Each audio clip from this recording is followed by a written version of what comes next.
நான் சொன்னதுல எது நடக்குதோ இல்லையோ ஒன்று மட்டும் சத்தியமா நடக்குதுங்க. அதை கண்கூட நான் பார்த்துக்கிட்டு இருக்கேன். நாம் தமிழர் கட்சியுடைய வீழ்ச்சி, அதுவும் தாவேகாவை எதிர்ப்பதர் ஒரே காரணத்துக்காக அதனுடைய வீழ்ச்சி அப்படின்றத நான் ரொம்ப தெளிவாக சொல்லிட்டு இருந்தேன். அதை தான் நம்ம கண்கூட இப்போ பார்த்துக்கிட்டு இருக்கோம். முக்கியமாக புதுச்சேரியில் சீமான் அண்ணன் பேசிக்கிட்டு இருக்காரு பரப்புரை. வழக்கமாக வந்து சீமான் அண்ணன் பரப்புரையெல்லாம் வேற லெவலில் இருக்கும். இது வரைக்கும் எந்த தேர்தலாக இருந்தாலும் சீமான் அண்ணன் பேசுறாரு அப்படின்னா அந்த இடத்துல ஒரு மிகப்பெரிய ஒரு கூட்டம் இருக்கும். தெருமனை கூட்டங்கள், பொதுக்கூட்டங்கள், பிரச்சாரங்கள்லாம் நடத்துவாங்க. அதே மாதிரி அண்ணன் வந்து பிரச்சார வாகனத்தில் பேசினார் அப்படின்னா அவ்வளவு கூட்டம் நின்று கேட்கும். போகக்கூடிய, அதாவது ஃப்ளோட்டிங்கில் இருக்கிற அந்த ரோட்டில் ஃப்ளோட்டிங்கில் இருக்கிறவங்களாம் கூட ஓரங்கட்டி நிப்பாட்டி வந்து நின்று கேட்பாங்க, அண்ணன் பேசுகிறத கேட்பாங்க.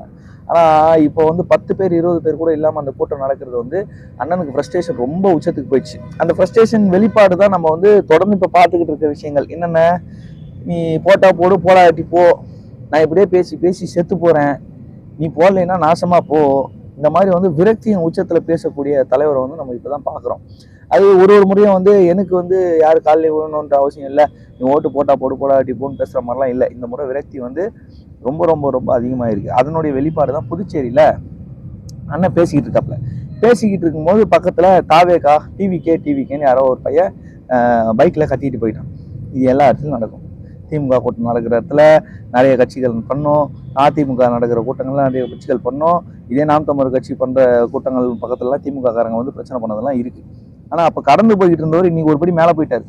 நான் திரும்ப திரும்ப சொல்கிறது தான், நாம் தமிழர் கட்சியில் தொண்டர்கள்லாம் அரசியல் வைப்பட்டு ஒரு மாதிரி அப்படியே சீனியனாகி வரும்போது தலைவர்கள்லாம் தரம் புடந்து அவங்க என்ன பண்ணுறாங்கன்றது புரியாமல் தலைமை பண்புலேருந்து இறங்கி வந்து ஆபாசமாக பேசுறது, கொச்சையாக பேசுறது, ஒருமையில் பேசுறது, அப்படி இறங்கிட்டாங்க. சரி, ரோட்டில் யாரோ ஒருத்தன் ஏதோ ஒன்று பைத்தியக்காரத்தனமாக கத்திட்டு போயிட்டானே நீங்கள் சொல்கிற மாதிரி வச்சுக்கிங்களேன். நீங்கள் ஒரு தலைவனை என்ன பண்ணணும், தம்பி போப்பா நான் பார்த்துக்கிறேன், உனக்கும் சேர்த்து தான் நான் அரசியல் பண்ணுறேன் அப்படின்றத பேசிட்டு கடந்து போகணும்.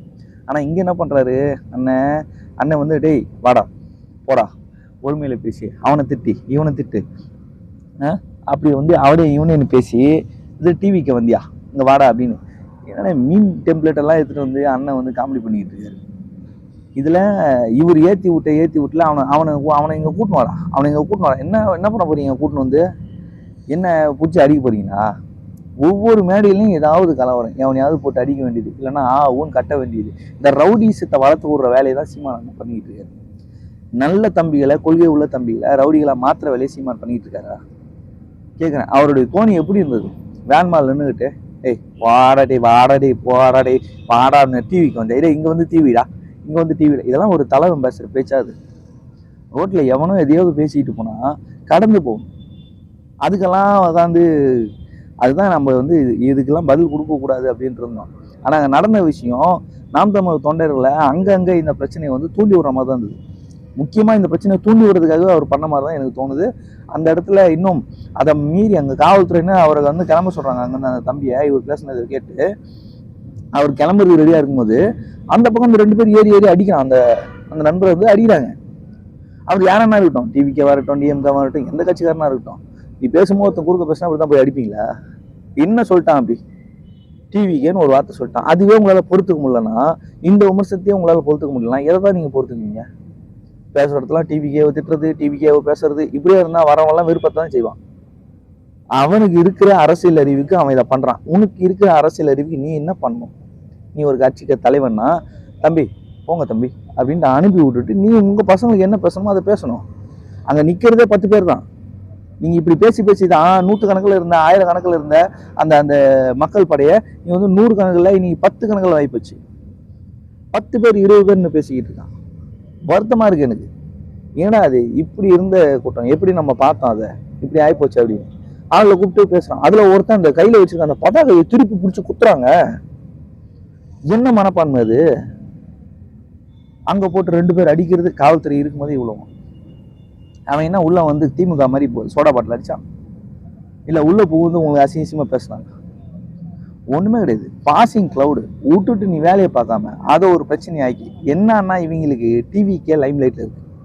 டிவிக்கே ஏதாவது திட்டினா, டிவிக்கே ஏதாவது பிரச்சனை இழுத்து விட்டா இங்க நியூஸ்ல வந்துடலாம் அப்படின்றத மட்டும்தான் டார்கெட்டா வச்சு எங்கெல்லாம் வாய்ப்பு கிடையாது அங்கெல்லாம் இந்த மாதிரி பண்றது. இப்படிப்பட்ட மோசமான ஒரு அரசியல் தலைமை வந்து தெரியல இதோட மோசமெல்லாம் வேற மாதிரி இருந்திருக்கு. ஆனா இப்படி தொண்டர்களை தவறா வழி நடத்தக்கூடிய ஒரு இளைஞர் படையை வழி நடத்தக்கூடிய ஒரு தலைவன் நான் இப்பதான் பாக்குறேன். இவர் ஏத்தி விட்டது வந்து அங்க போய் 4 பேர் அடிக்கிறான். நீ வான்னு சொல்லல, அது கூட சொல்லாம தம்பி இங்க வாங்க தம்பி இங்க வாங்க தம்பின்னு கடைசியா கூவுறாரு. அங்க 4 அடி போட்டதுக்கு அப்புறம் கூவுறாரு.